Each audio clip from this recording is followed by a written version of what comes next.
ایک بزرگ فرماتے ہیں میں نے ایک صاحب حال، قال اور حال یہ دو لفظ ہیں۔ قال کا مطلب باتیں کرنے والا، حال کا مطلب جس کا عمل اس کے مطابق ہو۔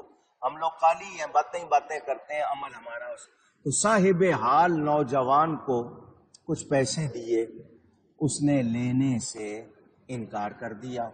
میں نے بہت زیادہ اس کی منت سماجت کی تو اس نے ریت کی مٹھی بھر کر اپنے تھیلے میں ڈال کے دیکھا تو وہ پانی سے بھر گیا۔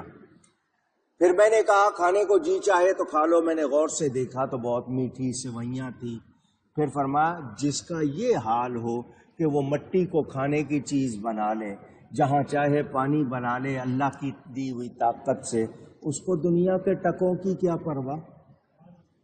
اس کے لیے دنیا کے ٹکے کیا چیز ہے؟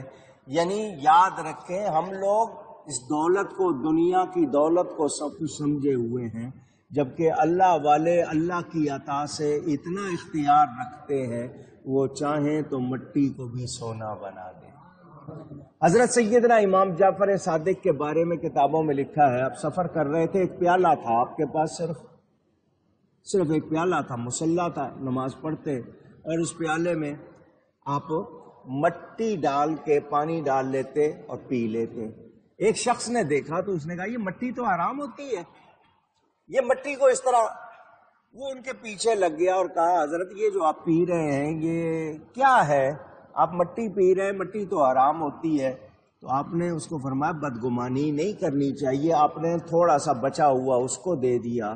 اس نے پی کے دیکھا تو کہنے لگا اتنے لذیذ ستو میں نے کبھی نہیں پیے تھے۔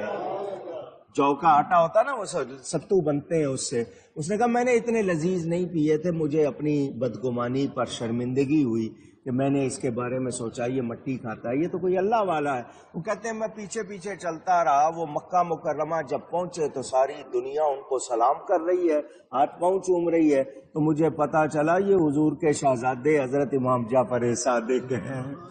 اللہ والے اللہ کی عطا سے، اللہ کی عطا سے جو شان رکھتے ہیں ان کے سامنے دنیا کی ان کوڑیوں کی کوئی حیثیت نہیں ہے۔ یہ دنیا کا مال، دنیا، اور جو ایسے ہیں کہ جن کو ہر وقت دنیا کی طلب ہے تو سمجھ لو پھر یہ اللہ والے نہیں ہے۔ ضرورت ہے پیسہ کمانا، آپ کی ضرورت ہے، مگر اس سے محبت ہو گئی اور آپ نے اس سے اگر پیار کر لیا اور اس کی طلب میں لگ گئے تو پھر اس کا مطلب یہ کہ آپ اللہ کے سچے چاہنے والے، اونچی